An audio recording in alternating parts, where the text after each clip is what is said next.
My name is Matthew Bishop, and this is a persuasive speech for the Speech 1321 course at Tarrant County College in the spring 2019 semester. Separation of church and state. What biases are allowed in lawmaking? This is an important question for each American citizen in determining what representatives and what laws they're going to vote for or against. It's important to pay attention to what biases and what personal beliefs you're allowing to influence your decisions when creating laws that will affect all other Americans. Thomas Jefferson, he is one of the founding fathers and the actual physical writer of the Bill of Rights.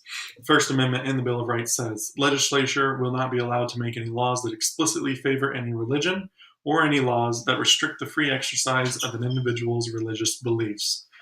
In another letter, he wrote that there needs to be a wall of separation between church and state. What this means is that the government should not be allowed to make any laws that will infringe a person's rights to exercise freely their religious activities.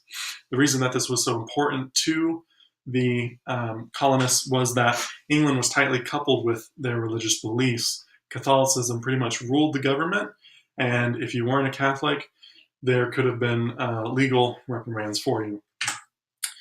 So, a couple things to keep in mind when you're voting.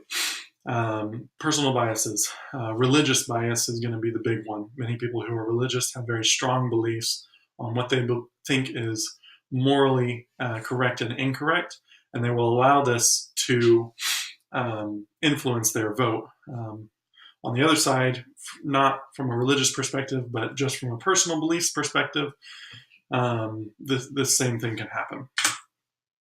This is important even in today's world because there are many laws that are still being made, something like the legalization of gay marriage and marijuana and the pro-choice versus the pro-life debate. It's important to keep in mind the biases that you are allowing to influence your decision. If you simply think that homosexuality is disgusting, or if you think that drugs are bad for the community, this could influence you to vote against these laws when it shouldn't, and I'll explain why in a minute.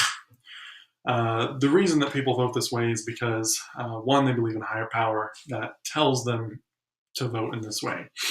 It says that these things are morally correct or incorrect and that they should be a part of the laws in that way. Other people just believe that they are morally required to do this because it'll create a better culture or a society.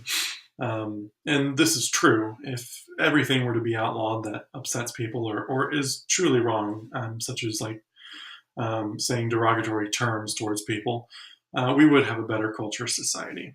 But what's important to pay attention to and to remind yourself of is that the United States is not a theocracy. It's not ruled or governed by a God. And it was not created to be a moral country. It was created to be a free country, a place that you can do what you want, when you want, as long as you're not infringing upon other people's rights. And I implore you to focus on that when you're voting. Focus on, does this infringe someone's rights to life, liberty, or property? Is this damaging them? Is this causing them to not have the freedoms that they were given as born American citizens? And if it is, then you shouldn't be voting for or against it in that way. Thank you for watching.